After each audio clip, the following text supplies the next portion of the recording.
Happy Pentecost, church. Today we are celebrating Pentecost. It's a big day for Highlands Presbyterian as we install 2 new deacons and we celebrate someone joining with our congregation. We recognize our graduates. All this on the day of Pentecost, thought of as the church's birthday. So it is a great day. The sun is shining. Cicadas are not yet screaming. So our reading for today is the 2nd chapter of Acts, starting in verse 1. When the day of Pentecost arrived, they were all together in one place.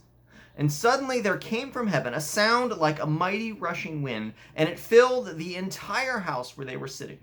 And divided tongues as of fire appeared to them and rested on each one of them. They were all filled with the Holy Spirit and began to speak in other tongues, as the Spirit gave them utterance. Now there were dwelling in Jerusalem Jews, devout men from every nation under heaven. And at this sound the multitude came together, and they were bewildered, because each one was hearing them speak in his own language.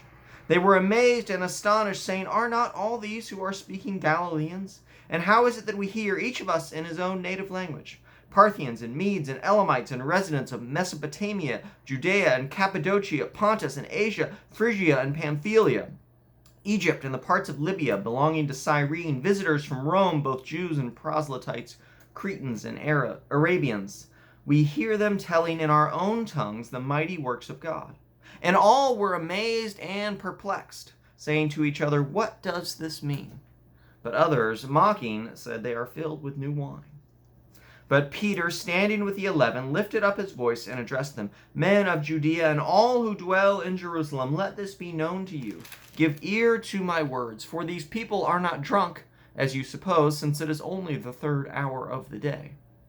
But this is what was uttered through the prophet Joel. And in the last days it shall be, God declares, I will pour out my Spirit on all flesh. And your sons and your daughters shall prophesy, and your young men shall see visions, and your old men shall dream dreams. Even on my male servants and female servants, in those days I will pour out my Spirit. They shall prophesy.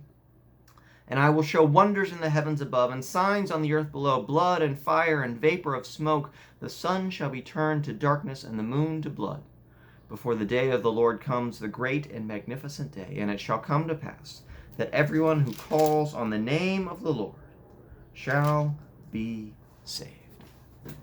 This is the word of the Lord. Thanks be to God.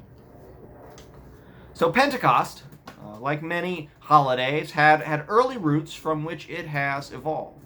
It was traditionally the festival of the first fruits of the grain harvest, and called the Festival of Weeks because it came after a period of 7 weeks of harvesting that began with the offering of the first barley sheaf during the Passover celebration and ended with the wheat harvest.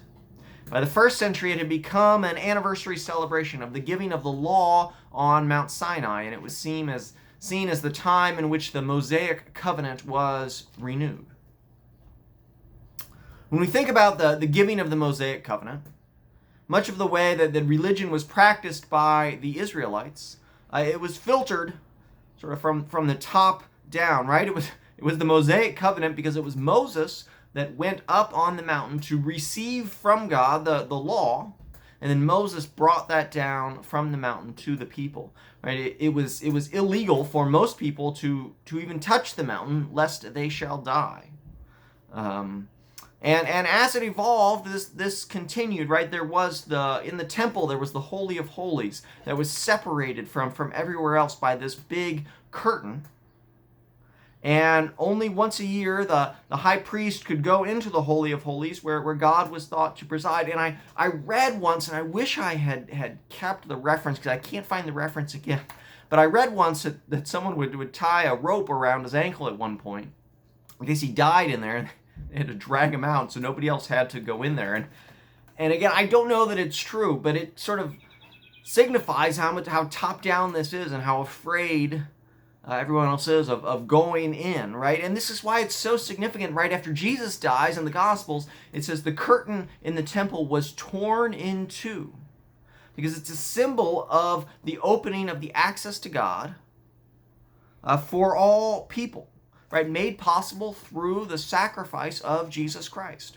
So no longer is access to God controlled through a structure, but it is now democratized, individualized. And so when God appears to the disciples here in Acts chapter 2, the traditional symbols are here, and we think of the presence of God, we think of a mighty wind, we think of fire, and we think of miracles, and we find all three of these things here in Acts chapter 2. There's this mighty rushing wind and fire, but it's not localized and focused on Peter. Right? One of the things that's striking to me about this is how often we have these unifying words. They were all together in one place. The divided tongues as a fire rested on each one of them. They were all filled with the Holy Spirit. And there's this continual theme throughout of all and each one. And what happens to one is happening to all. And what happens to all is happening to each one. And then what happens is they go out, and when they're speaking in such a way so that all can understand. It's not focused on a group. And so it is this great spreading. Think of the sower, the parable of the sower casting seed, and he kind of casts it freely, recklessly, throwing it everywhere. And that's what we're seeing here, is that, at Pentecost, the message of the gospel is spread to all. And it talks about sort of this overwhelming presence, and we talk about Joel, right? When this reading from Joel, I will pour out my spirit on all flesh, the sons and daughters, young men, old men, male servants, female servants, all people are going to have the presence of God, right? Fill them, poured out on them, and it is this overwhelming sense. And that, of course, makes me think of the cicadas, right? The 17-year brood of cicadas is descending upon us shortly. I think it is already in Cincinnati, and it's been 17 years since we've seen this, and I realized, right, that our desire, our ability to worship inside may not be predicated so much by rain, but as can we hear ourselves think over the sound of millions and billions of cicadas screaming their mating call for the world to hear. I was reading someone who was writing that the return of cicadas is sort of this return to normalcy after these 16 months of great disruption. We have the cicadas coming, and it's a sign that all is normal. I'm not sure that's the sign I wanted. I could do without the cicadas. I just want to be able to go to the library. But cicadas perhaps are one sign that things are returning to normal. So if you're curious, they are best served deep fried, apparently, and the females are prized because they are meatier than the males. So free tips there. But I was thinking about cicadas and the church, right? And so cicadas show up. It's this faithfulness, this rhythm that happens every 17 years, kind of no matter what. I was reading that they were saying that cicadas probably evolved that way because then no predators could depend on cicadas as prey, because there are no predator who's going to wait around 17 years just to eat cicadas. But there's this faithfulness to the cycle. And in the same way, that's true of the church, right? Every week we show up to worship.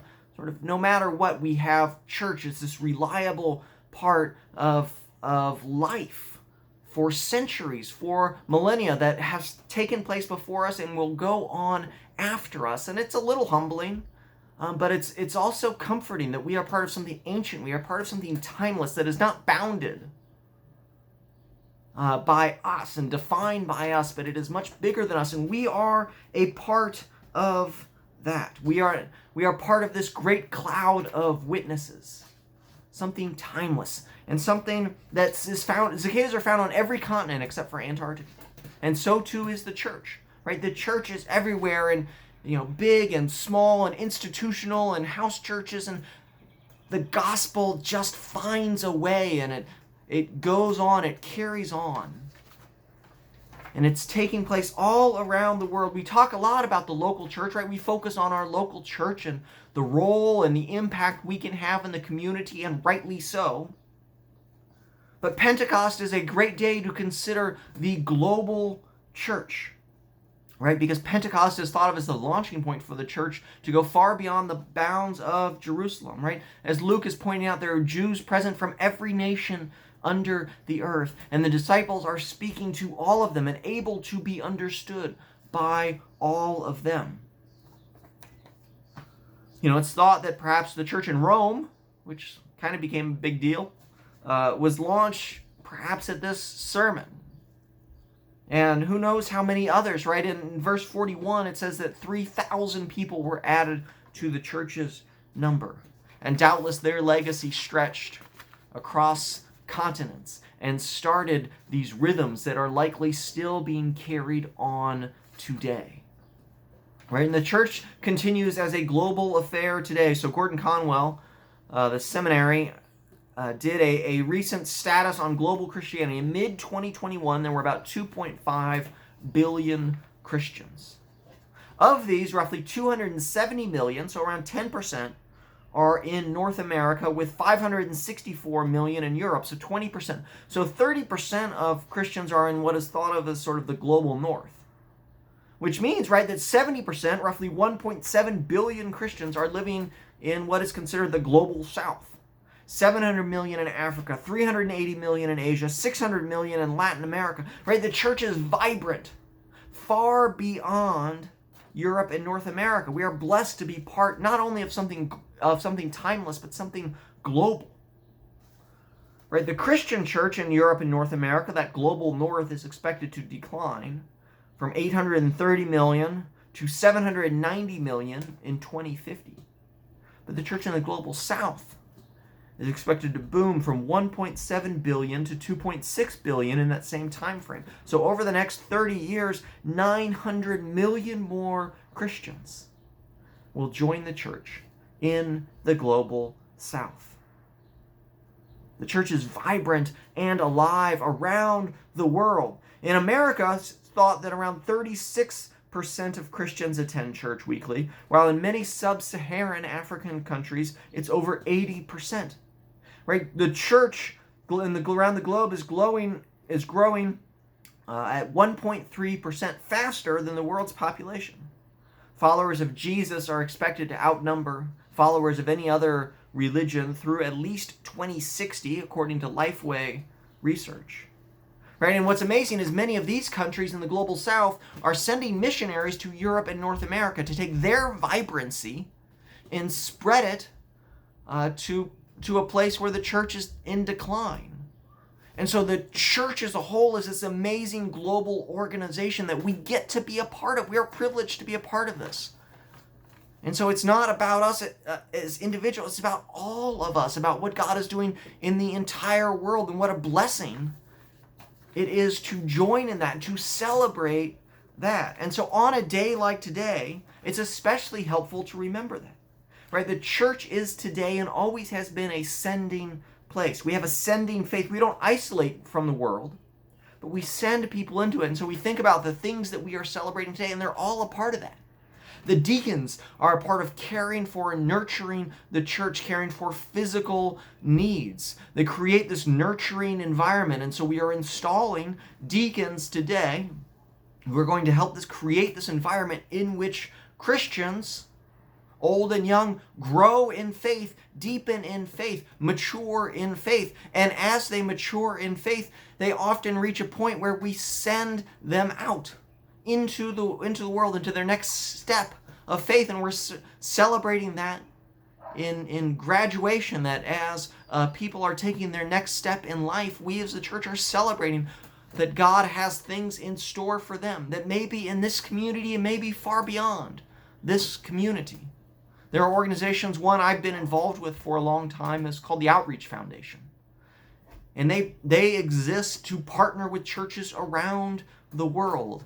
And so they will often take trips to go meet with leaders and members of Christian communities in Africa and South America and Asia and all around the world to hear about the things that God is doing and to help churches join and create partnerships often on opposite sides of the planet, so that we see and we hear more about how God is at work. And so perhaps you would like to be a part of that, there are ways to do that. There are ways to support that. There are countless organizations doing this work. And so we're celebrating our graduates as they go out in the world, and we're saying God is at work all around the world. Wherever you go, God is at work. And what a wonderful thing that is. And we're celebrating Carol joining our congregation and celebrating what God is doing at work with her and what God is doing with work with us, and how we will all be enriched by the gifts that she has, and we will join together in serving Christ.